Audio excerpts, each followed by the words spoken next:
All right, everyone, welcome back to Language Arts class here. And today we are going to finish up our story here, The Wanderings of Odysseus. I'm going to read through it. We left off page 57, actually, very last paragraph on 57. But just a quick recap here of where we ended last time. Odysseus was out on the high seas with his men, but Poseidon, along with Zeus, destroys his ship while he's out to sea, and all of his men are killed, and only Odysseus is left floating out at sea here.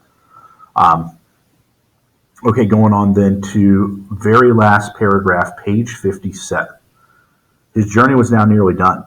Helped by the veil, he was carried to the shores of an island, where he was found by Nausicaa, daughter of King Alcinous. He told her the story of his adventures, and the king gave him passage on a ship, which is bound for his own island of Ithaca. When he reached it, he was sleeping. The sailors did not like to disturb his rest, so they carried him gently to the beach and left him there. But though he was home, at last, after so many years, there were still troubles in store. Presently he woke up to find the goddess Athena beside him. The seer Tiresias predicted that you would return home, that you would return unharmed, she said.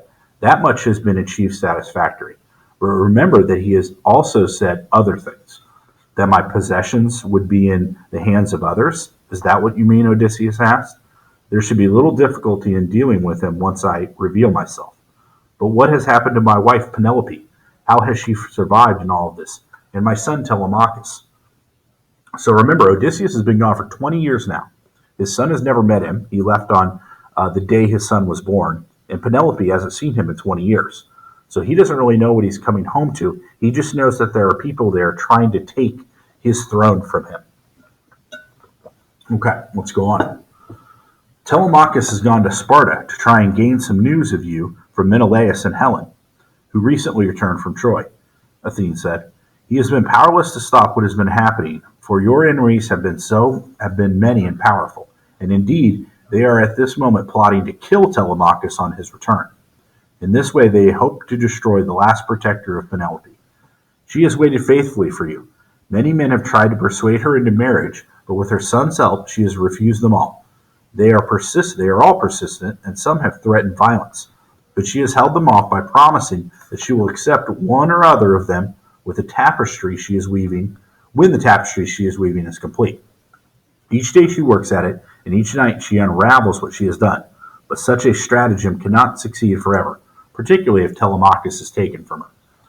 So essentially, Penelope has come up with a strategy. Odysseus' wife has come up with a strategy to prevent these men from marrying her. And the strategy is, she says that she will marry one of them as soon as she finishes weaving this tapestry. Well, what she's been doing the last 3 years is when she weaves the tapestry, she does it in front of them so they can all see her working on it. Well, then at night, she goes back and unweaves what she's done. So she is able to lengthen the time that she has before she gets married. But if Telemachus is taken from her, her son, there's probably going to be no one stopping the men from forcing her to marry one of them so that they can take the throne. Remember, that's the real thing they want. Not Penelope. It's the throne, which they would have if they married her because she's the queen. Okay, going on. As he listened, Odysseus' anger grew. This must stop at once, he cried. I do not fear these suitors, even if there are 100 of them. He drew his sword purposefully. But Athena advised caution. Even if he did succeed in killing all the men who were against him, he perhaps did not realize how the long years had changed him. Could he be certain that his wife would not turn away from him, thinking that he was simply another stranger seeking her hand and fortune? Odysseus listened to what the goddess said, and knew that she was right. A few more days' delay would make little difference. Athena suggested a plan. First, he let her turn him by magic into a tattered, bent old man, with white hair and a shambling gait. Then the goddess took him to the hut of Eumaeus, a shepherd who had worked for Odysseus before the war. She also sent Telemachus, hurrying back from Sparta to join him there, guiding him around the trap that had been set for him by Penelope's suitors. Athena allowed Odysseus to return briefly to his true form, and the two men were led into the secret. But Telemachus, seeing a much older man than he remembered, had doubts, which proved how wise the goddess' caution had been. "All Ithaca is certain that my father must have perished," said Telemachus. "I would gladly believe that this is not so, but how can I be sure that this is not more plot to bring about the complete downfall of our family?" At that moment they heard a sound from the door, and, looking round, saw an old stag-hound and a grizzled muzzle come slowly through it. Many was the time in his younger days that he had hunted with Odysseus. At the sight of his master, the old dog's ears pricked up, and his legs seemed to take on an extra spring. He came straight to Odysseus with his tail wagging, and rubbed affectionately against him. Telemachus had no further doubts, but Athena advised that for the moment the news should be kept from Penelope. She might not be able to hide her joy from the people who crowded around her at that time, and it would be best if she continued to behave exactly as before. Um, okay, so Telemachus is now back with them, and Telemachus knows who Odysseus is, but they decide they have to keep that information from Penelope. She can't know yet. All right, going on. Back in disguise of an old man, Odysseus went to Eumaeus and Telemachus to the palace to look around and see things for himself. There the usurping nobles were eating and drinking and making free use of all Odysseus's possessions. When Odysseus appeared, they laughed at him and made him the butt of their jokes, showing no sign of the respect that was due to an old man. Penelope, sad-faced and resigned, sat among them, and Odysseus knew that for her sake he must be patient and take their insults without reply. The nobles were so sure of their power that they no longer kept their weapons with them as they feasted. The swords and spears were stored in an anteroom, and the first thing Odysseus did was instruct Eumaeus to remove them and hide them from the bushes in the garden. The nobles noticed nothing, and the feasting continued as one suitor after another tried to persuade Penelope to marry him. At first she was as firm as before, but perhaps even she was wary of the never-ending struggle. There seemed to be signs that she was beginning to waver, and seeing this, Telemachus spoke. So, let's go ahead and jump down to 7 here, because we can fill out 7 at least. Approach to the inmost cave. So the hero comes to the edge of a dangerous place where the goal of the quest is near, but not yet within reach. So the stuff right before the big climax of the story. So Athena, Odysseus, and Telemachus plan how to take back Odysseus' kingdom, which is what they're doing right now. Odysseus checks out the place, evaluates everything, and then has Telemachus go and take all of the weapons and hide them, so that at the battle they won't have their weapons with them. Okay, going on. If any of you men seek to supplant my father Odysseus, you must prove that you are at least as skilled as he with the bow, he said to the assembled company. Perhaps Penelope heard something in her son's voice which gave her hope, or perhaps she simply knew that he must have a good reason for speaking like this. A reasonable condition, and I agree, she said. He that can shoot an arrow with Odysseus' bow through no fewer than 12 axe rings shall have my hand. So this is kind of the plan here, or this is the proposition she puts forth. Penelope says she will marry anyone who can string Odysseus' bow and then shoot it through 12 axe handle hoops, or axe handle rings, which were rings that were used back in the day to hang up an axe, right? And it was usually attached either to the butt or to the top of the axe so that it could be held. Let's see if I can grab here a picture of it. Axe rings, here we go. So this would be a picture of it. And you have to shoot it through all of them without touching the ring here. So whoever could do that, Penelope would marry. Right, that's the proposition she puts forward here. Again, she knows something's up. Penelope knows something up. She doesn't know exactly what it is, but she knows something is up here. All right, going to our next page then, page 60. The next morning, the contest began, and one by one the suitors tried to string and draw the bow. It was, however, so stout that they could not even bend it, and their faces reddened with exertion and shame. Each new man was determined to show up those who had gone before, but at length all of them had tried without success. The last man drew the bow from him in disgust and anger. As he did so, there was a stir from the back of the watching crowd, and it parted as the white-haired old man they had mocked so piteously hobbled through. So remember, Odysseus looks like an old man. They've already made fun of him, pushed him around, and now he approaches to try to string the bow and shoot it, even though every suitor has failed before him. They jeered at him again as he picked up the bow, but the jeering soon turned to a murmur of wonder as the old man bent it easily. Stringing an arrow, he let it fly through the 12 axe rings which had been placed upright in the ground.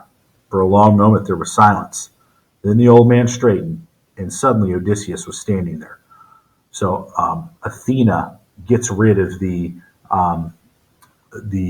spell she put on him to make him look like a beggar, and now it's Odysseus standing there in front of all of them. No one doubted now that he was the king. As one man, the suitors turned and rushed to the anteroom. By the time they had discovered that their weapons had vanished, Odysseus and Telemachus were attacking them, their swords whirling around their heads. Many fell mortally wounded. The rest ran away. Odysseus was home. So we have Odysseus and Telemachus coming together as father and son to do a little father and son bonding, which includes murdering the 100 men who were trying to kill Telemachus and marry his mother, or Odysseus' wife, Penelope.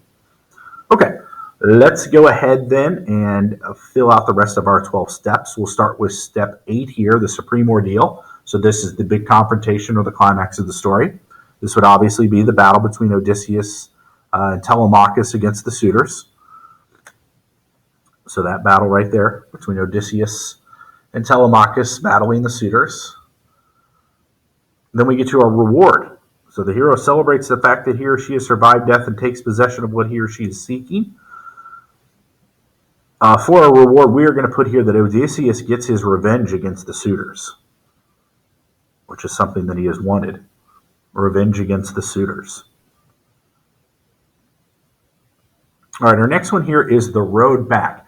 Now, this is actually something that is not in this version of the story, so I'll talk about it here because it is we do need it for step 10 here on our 12 steps of the hero's journey. The road back. The hero deals with consequences of confronting the issues related to the supreme ordeal. So Odysseus passes Penelope's test. So it's not mentioned in here, but after he kills the suitors, Penelope does not believe he is Odysseus. She wants to believe, but she doesn't believe. So she has set up a test for him. She says that, okay, Odysseus, I can't believe that you are really, or I can't believe you are the person you say you are. So I want you to sleep out here in the hallway. I will bring out Odysseus's bed and you can sleep on it. I'll treat you like a good person, but I'm not going to let you in to sleep in the same bed with me. Well, Odysseus gets angry. And the reason he gets angry is he says, what are you talking about? That's not possible. Because the bed I built in my room is constructed from a living tree. So he planted a tree, and then as the tree grew, he used the roots and then the stump and then eventually the tree itself as the bed frame for their bed, specifically like the headrest. So, and the tree is still living. So there's no way to move his bed because it's made from a tree. When he says that, Penelope says, oh my gosh, it's really you, Odysseus, because she was using that as a way to test whether or not it was really Odysseus, because only he would know that the bed was made from a tree like that. So he passes the test.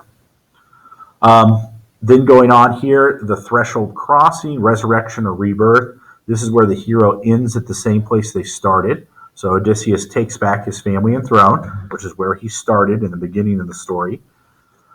He had his family, the son born on that day, and he was king of Ithaca. So we return to that. Return with the elixir. He has changed in some way, right? So he's come back full circle, but how has he changed? Well, Odysseus makes peace with the suitor's family. So while he does kill the suitors, the family he makes peace with. He also makes peace with the gods. It's not mentioned here, but at the end of the story, one of the things he does is he goes and he makes peace with Poseidon, the god that he angered in the beginning.